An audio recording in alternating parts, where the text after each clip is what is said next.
नमस्कार दोस्तों, स्वागत है आपका आज के मुख्य समाचार में, जिसमें सबसे पहली और बड़ी खबर में आपको बताएंगे कि कृषि कानूनों के मुद्दे को संयुक्त राष्ट्र में ले जाने को लेकर राकेश टिकैत का यू टर्न। दूसरी बड़ी खबर में जिक्र होगा कि पेट्रोलियम मंत्री का मंत्रालय बदला लेकिन दाम नहीं घटा, तेल की कीमतों पर रवीश कुमार ने मोदी सरकार को घेरा। और तीसरी बड़ी खबर में आपको बताएंगे कि ब्लॉक प्रमुख चुनाव में भाजपाइयों ने किया जमकर बवाल, एसपी सिटी को मारा थप्पड़। दोस्तों, हर एक खबर की गहराई में आपको ले जाएंगे, लेकिन उससे पहले अगर आपको भी ऐसा लगता है कि यूपी के चुनाव में भाजपा को बड़ा नुकसान होने जा रहा है तो आप अभी इस वीडियो को लाइक कीजिए और कमेंट में लिखिए जय हिंद। दोस्तों, रुक करते हैं तमाम बड़ी खबरों की तरफ। कृषि कानूनों के मुद्दे को संयुक्त राष्ट्र में ले जाने को लेकर राकेश टिकैत का यू टर्न। जी हां दोस्तों, केंद्र सरकार द्वारा लाए गए कृषि कानूनों के खिलाफ किसानों का आंदोलन जारी है। किसान यूनियन के नेता राकेश टिकैत ने एक बार फिर दोहराया है कि अगर केंद्र कृषि कानूनों पर चर्चा चाहता है तो हम बातचीत के लिए तैयार हैं। इसी बीच उन्होंने कृषि कानूनों के मुद्दे को संयुक्त राष्ट्र में ले जाने की बात पर सफाई भी दी है।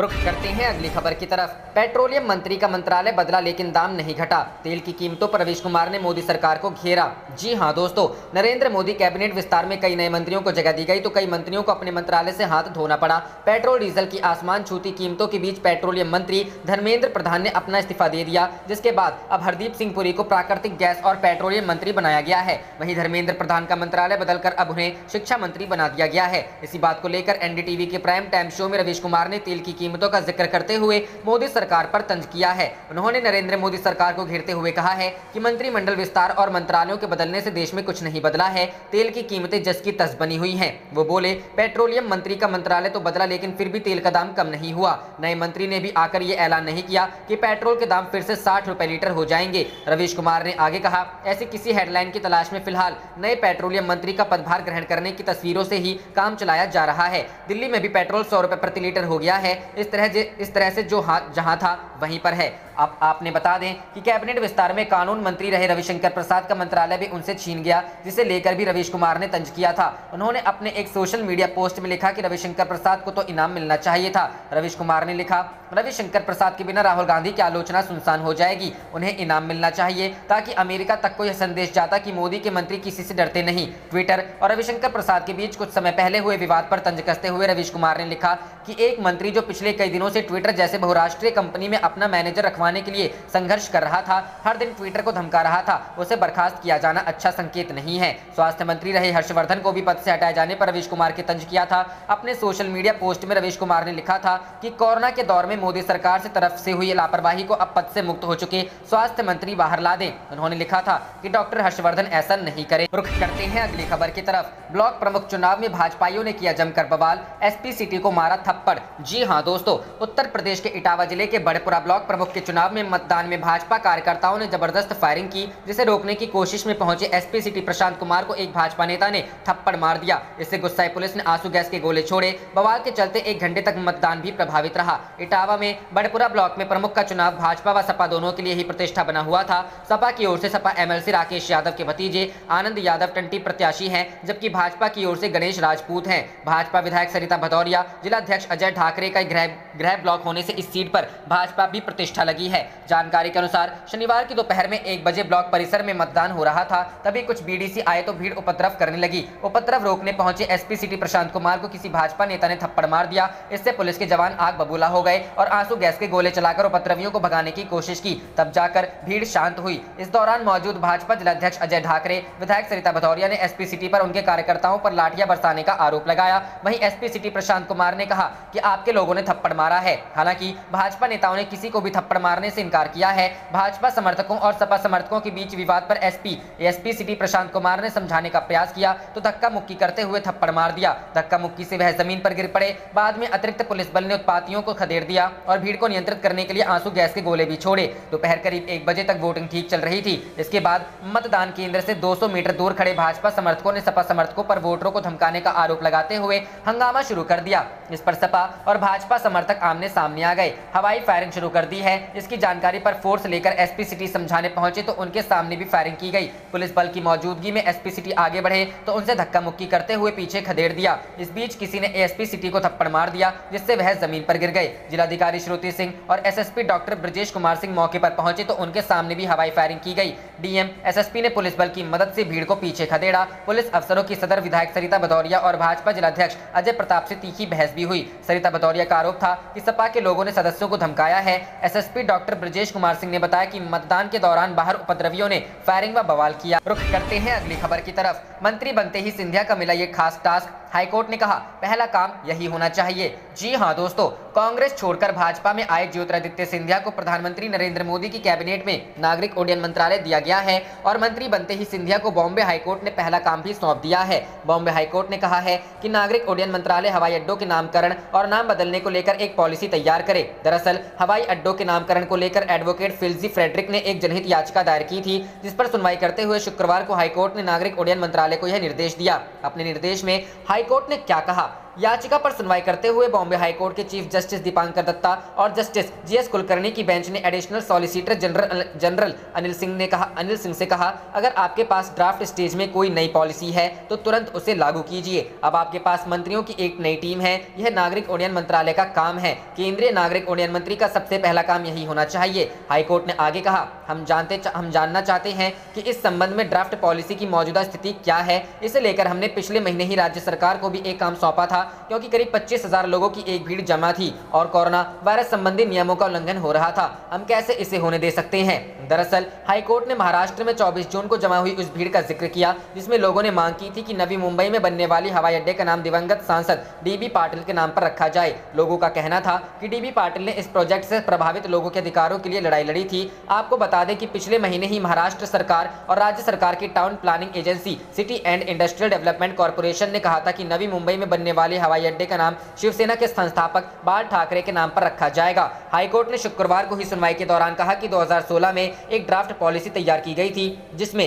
हवाई अड्डों का नाम व्यक्तियों के बजाय शहरों के नाम पर रखने की बात शामिल थी। इस मामले पर अब अगली सुनवाई 16 जुलाई को होगी। रुख करते हैं अगली खबर की तरफ। पारस के कैबिनेट मंत्री बनने पर चिराग ने ताना मारा, कहा परिवार तोड़कर पाया लक्ष्य, लड़ाई से पीछे नहीं हटूंगा। जी हां दोस्तों, लोक जनशक्ति पार्टी के नेता चिराग पासवान ने पार्टी से बगावत करने वाले अपने चाचा पशुपति कुमार पारस को शनिवार को ताना देते हुए कहा कि उन्होंने परिवार को तोड़कर यह लक्ष्य पाया है। चिराग ने व्यंग्य कसते हुए चाचा को कैबिनेट मंत्री बनने पर बधाई भी दी। लोकसभा में लोजपा के नेता के रूप में पारस की नियुक्ति को चुनौती देने वाली याचिका दिल्ली हाईकोर्ट द्वारा खारिज किए जाने के बाद चिराग ने स्पष्ट किया, मेरे दिवंगत पिता द्वारा खून पसीने से सींचे गए दल को वापस पाने की लड़ाई से मैं पीछे नहीं हटूंगा। बिहार के मुख्यमंत्री नीतीश कुमार का परोक्ष संदर्भ देते हुए चिराग ने कहा, मैं पार्टी पर ऐसे लोगों का वर्चस्व नहीं होने दूंगा जो अपनी महत्वाकांक्षा के कारण ऐसे लोगों की गोद में जाकर बैठ गए हैं जिन्होंने मेरे पिता की जयंती पर एक ट्वीट तक नहीं किया। चिराग ने पहले भी संदेह जताया है कि नीतीश कुमार ही लोजपा में हुई फूट का कारण है। जमुई से सांसद चिराग ने भाजपा से मोहभंग होने का भी संकेत दिया।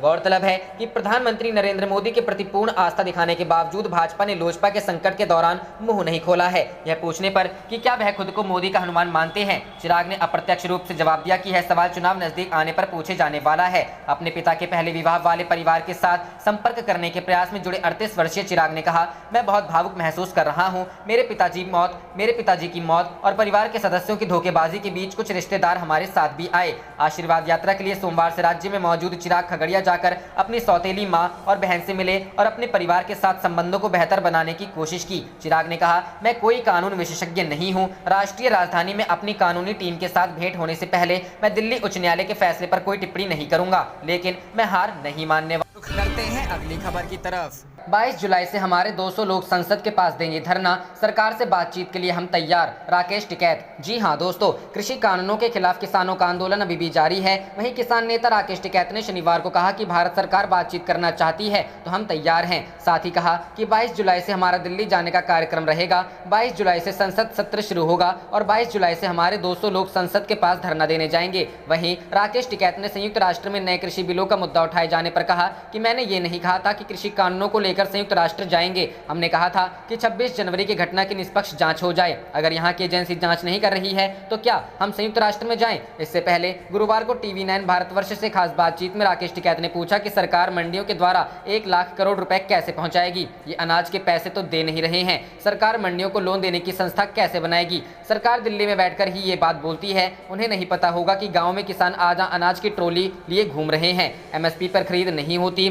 टिकैत ने कहा कि अब तक मुश्किल से कुल अनाज की 40% खरीद हुई होगी। वहीं किसान से सस्ते में अनाज खरीदकर FCI को जाता है। टिकैत ने कहा कि नारियल बोर्ड का CEO अब प्राइवेट आदमी बनेगा, वो भी सरकार का चहेता होगा, ऊपर से नोमिटेड होगा। टिकैत ने कहा कि पहले बोर्ड में 4 मेंबर थे और अब 6 मेंबर बना दिए जाएंगे और ये सभी मेंबर केंद्र के लोग होंगे। उन्होंने कहा कि संस्थाओं में पूरी तरह से फेरबदल करना एक तरह से संस्थाओं पर कब्जा करना है। पूरे देश में संघ के लोगों को बिठाया जाएगा। वहीं राकेश टिकैत ने आंदोलन खत्म करने और बातचीत पर कहा कि कृषि मंत्री नरेंद्र सिंह तोमर कंडीशनल बात तो नहीं करेंगे, वो हमारे एडवाइजर नहीं है। जो वो कहेंगे कि प्रावधानों पर बात कर लो, आंदोलन खत्म कर लो। जब पहले ही कंडीशन लगा दी कि कानून खत्म नहीं होंगे तो काहे की बातचीत करें। वो इन हालातों में नहीं लगता कि सरकार बातचीत करना चाहती है। रुख करते हैं अगली खबर की तरफ। सुप्रीम कोर्ट ने यूपी सरकार से कहा सीएए प्रदर्शनकारियों को भेजे गए नोटिस पर ना करे कार्रवाई। जी हां दोस्तों, सुप्रीम कोर्ट ने शुक्रवार को उत्तर प्रदेश सरकार से कहा कि वह राज्य में सीएए विरोधी आंदोलनों के दौरान सार्वजनिक संपत्ति के हुए नुकसान की भरपाई के लिए जिला प्रशासन द्वारा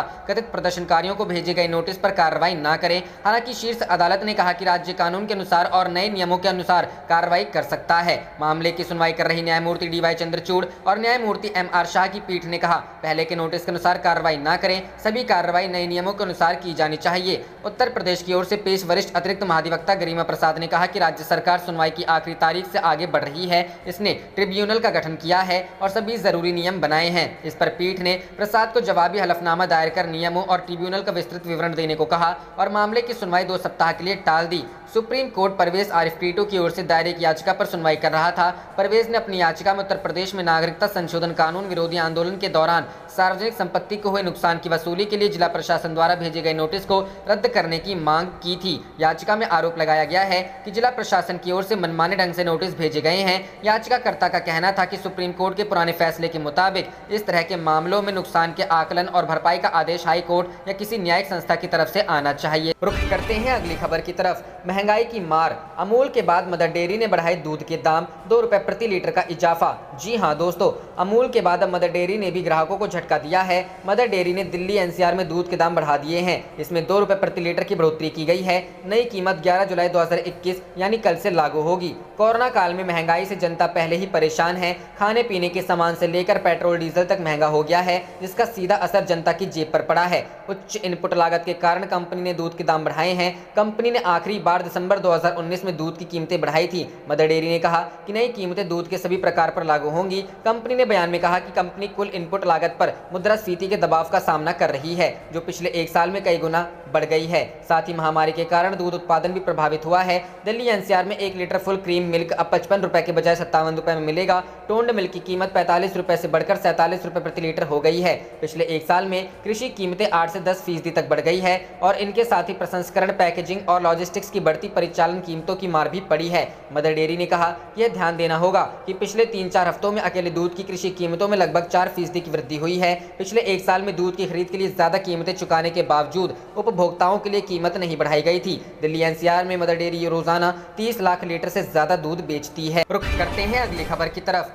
सीएम ममता और प्रशांत किशोर ने की 3 घंटे मीटिंग, राष्ट्रीय राजनीति का ब्लूप्रिंट तैयार कर रही टीएमसी। जी हां दोस्तों, पश्चिम बंगाल में विधानसभा चुनाव जीतने के बाद से तृणमूल कांग्रेस गदगद है।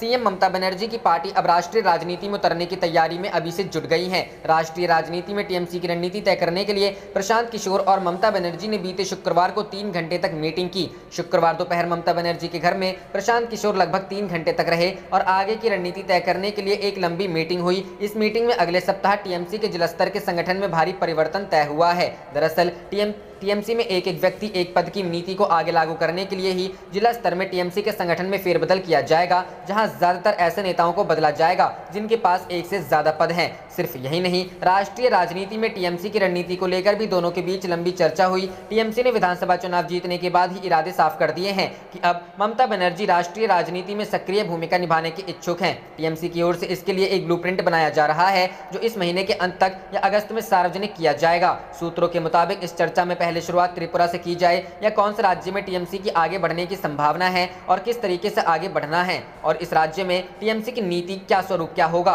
इस पर भी लंबी बातचीत हुई। सैनिटाइजेशन के चलते शुक्रवार को बंगाल में सचिवालय बंद था। ऐसे में ममता बनर्जी शुक्रवार को विधानसभा भी नहीं गई थी। ममता ने अपने आवास पर प्रशांत किशोर के साथ 3 घंटे तक टीएमसी की रणनीतियों पर मंथन। रुख करते हैं अगली खबर की तरफ। अखिलेश यादव ने रामायण और महाभारत का किया जिक्र, बोले जो नारी का अपमान करते हैं उनको लोग माफ नहीं करते। जी हां हां दोस्तों, ब्लॉक प्रमुख चुनाव के लिए नामांकन प्रक्रिया के दिन हुई हिंसा और लखीमपुर खीरी में महिला प्रस्तावक के साथ बदसलूकी पर सपा अध्यक्ष व यूपी के पूर्व सीएम अखिलेश यादव ने प्रदेश की योगी सरकार पर हमला बोला है। कहा कि भाजपा ने लोकतंत्र को भारी क्षति पहुंचाई है। पहले जिला पंचायत अध्यक्ष और अब ब्लॉक प्रमुख का चुनाव जीतने के लिए भाजपा ने पूरे प्रदेश में नंगा नाच और खुली गुंडागर्दी की है। अखिलेश यादव ने कहा, रामायण साक्षी रही है और महाभारत गवाह है। जो नारी का अपमान करते हैं उनको इस देश के लोगों ने कभी माफ नहीं किया और न कभी करेंगे। भाजपा की सत्ता की भूख आसुरिक है। सपा अध्यक्ष अखिलेश यादव ने शनिवार को ट्वीट करते हुए एक पोस्ट शेयर किया है।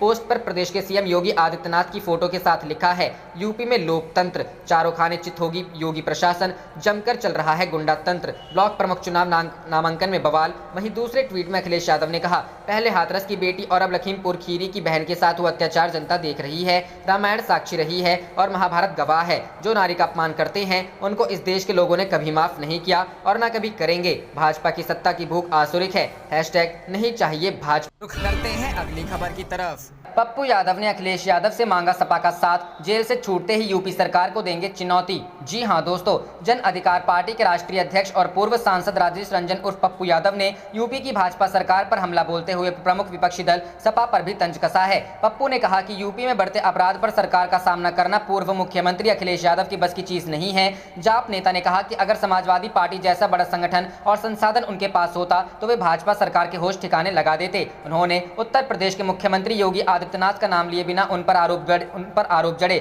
जाप नेता ने अखिलेश को चुनौती देते हुए कहा कि बीच सड़क पर महिलाओं का चीरहरण हो रहा है और आप आराम से बैठे हो। पप्पू ने कहा कि जेल से निकलने के बाद वे दिखाएंगे यूपी में कि संघर्ष क्या होता है। यूपी के पूर्व सीएम को कहा कि अखिलेश अपनी पार्टी सपा उन्हें आउटसोर्स कर दे, इसके बाद वे यूपी में भाजपा को जवाब देकर दिखाएंगे। पिछले दिनों काफी पुराने एक मामले में जेल जाने के बाद पप्पू यादव पर भाजपा पर सीधे तौर पर हमलावर हैं। जेल जाने से कुछ दिन पहले ही उनका भाजपा के सारण सांसद राजीव प्रताप रूडी के साथ विवाद हो गया था। उन्होंने सरकारी एम्बुलेंस के दुरुपयोग का आरोप भाजपा सांसद पर लगाया था। पप्पू ने दावा किया कि इसी मसले को उठाने के चलते उन्हें जेल भेजा गया। जेल जाने के बाद से पप्पू ने भाजपा के खिलाफ मोर्चा ही खोल दिया है। अखिलेश यादव से पहले वे राजद तेजस्वी यादव पर भी कुछ इसी तरह का तंज कस चुके। रुख करते हैं अगली खबर की तरफ। जेडीयू में होगी टूट, राज्य में मध्यावधि चुनाव तय, चिराग। जी हाँ दोस्तों, लोक जनशक्ति पार्टी में दो गुट बनने के बाद आशीर्वाद यात्रा पर निकले सांसद चिराग पासवान गुरुवार को बेगूसराय पहुंचे। उन्होंने यहां एक बार फिर दावा करते हुए कहा कि बिहार में मध्यावधि चुनाव होंगे तथा जेडीयू में टूट तय है। बेगूसराय में पत्रकारों से चर्चा करते हुए तेजस्वी ने कहा कि मुख्यमंत्री नीतीश कुमार केंद्र मंत्रिमंडल विस्तार में भी अपनों को धोखा दे दिया। उन्होंने कहा कि चिराग पासवान की हैसियत कम करने के लिए वे अपनों को धोखा दिया और सिर्फ आरसीपी सिंह को मंत्री बनाया। उन्होंने कहा कि नीतीश कुमार, लालू प्रसाद और प्रधानमंत्री नरेंद्र मोदी तक को धोखा दे चुके हैं। बेगूसराय पहुंचने पर कार्यकर्ताओं के स्वागत से उत्साहित चिराग ने कहा कि जेडीयू के कई विधायक आज असंतुष्ट हैं और पार्टी छोड़ने को तैयार हैं। उन्होंने दावा करते हुए कहा कि जेडीयू में टूट तय है। उन्होंने यह भी कहा कि बिहार में मध्यावधि चुनाव तय है। राजद से गठबंधन के संबंध में पत्रकारों द्वारा पूछे जाने पर उन्होंने कहा कि अभी चुनाव नहीं है, जब चुनाव होगा तब देखा जाएगा। उल्लेखनीय है कि चिराग अपनी आशीर्वाद यात्रा की शुरुआत पूर्व केंद्रीय मंत्री रामविलास पासवान की कर्मभूमि हाजीपुर से प्रारंभ की है। रुख करते हैं अगली खबर की तरफ। महंगे तेल पर राहुल गांधी का तंज, कहा महंगाई का विकास जारी, पीएम की बस मित्रों को जवाबदारी। जी हां दोस्तों, लगातार बढ़ते पेट्रोल और डीजल के दाम को लेकर कांग्रेस नेता राहुल गांधी ने मोदी सरकार पर हमला बोला है। राहुल गांधी प्रधानमंत्री मोदी पर तंज कसते हुए कहा कि पीएम की बस मित्रों को जवाबदारी। बता दें कि आधे से ज्यादा देश में पेट्रोल की कीमतें 100 के आंकड़े को पार कर गई है। कुछ जगहों पर डीजल भी शतक लगा चुका है। राहुल गांधी ने ट्वीट किया, महंगाई का विकास जारी, अच्छे दिन देश पे भारी, पीएम की बस मित्रों को जवाबदारी। इसके साथ ही राहुल गांधी ने ट्वीट में #PNG #CNG प्राइस हाइक का भी इस्तेमाल किया। कोरोना ने देश की सेहत बिगाड़ रखी है तो पेट्रोल डीजल के बढ़ते दाम ने आपकी जेब की सेहत बिगाड़ दी है। पेट्रोल की कीमत 100 के पार पहुंच गई है। गुरुवार भी पेट्रोल के दाम 35 पैसे प्रति लीटर बढ़ा दिए गए। वहीं डीजल भी 9 पैसे प्रति लीटर महंगा हो गया। सीएनजी के दाम दिल्ली में 90 पैसे प्रति किलो बढ़ गए। रुख करते हैं अगली खबर की तरफ। राकेश टिकैत बोले, सरकार से बातचीत को तैयार, लेकिन कोई शर्त ना थोपी जाए। जी हां दोस्तों, नए कृषि कानूनों के विरोध में किसानों के प्रदर्शन के बीच सरकार की ओर से आंदोलन को समाप्त करने और बातचीत शुरू करने की अपील पर किसान नेता राकेश टिकैत ने कहा कि सरकार को अगर बात करनी है तो कर सकती है, लेकिन किसी प्रकार की कोई शर्त नहीं थोपी जानी चाहिए। नए कृषि कानूनों के विरोध में किसानों का प्रदर्शन अब तक जारी है। इस बीच कृषि मंत्री नरेंद्र सिंह तोमर ने गुरुवार को किसान संगठनों से आंदोलन खत्म करने और सरकार के साथ बातचीत फिर से शुरू करने की अपील की। हालांकि उन्होंने इन कानूनों को रद्द करने से इनकार कर दिया। इस पर किसान नेता राकेश टिकैत ने कहा कि सरकार को बात करनी है तो करे, लेकिन शर्त के साथ नहीं। टिकैत ने कहा, मंत्री फिर से शर्त के साथ कह रहे हैं कि किसान आए, बातचीत करे, कानून खत्म नहीं होंगे। टिकैत ने कहा, किसान 8 महीने से विरोध नहीं कर रहे हैं ताकि वे सरकार के आदेशों का पालन कर सके। बात करनी है तो बात कर सकते हैं, लेकिन कोई शर्त नहीं थोपी जानी चाहिए। रुख करते हैं अगली खबर की तरफ। किसानों ने ईंधन की कीमतों में वृद्धि का किया विरोध, दामों को आधा करने की मांग। जी हां दोस्तों, केंद्र के 3 नए कृषि कानूनों के खिलाफ प्रदर्शन कर रहे किसानों ने गुरुवार को पेट्रोल, डीजल और खाद्य तेल की कीमतों में हालिया वृद्धि का विरोध करते हुए तत्काल प्रभाव से इनके दाम आधा करने की मांग की। आप देख रहे थे आपका अपना चैनल जय हिंद जय भारत।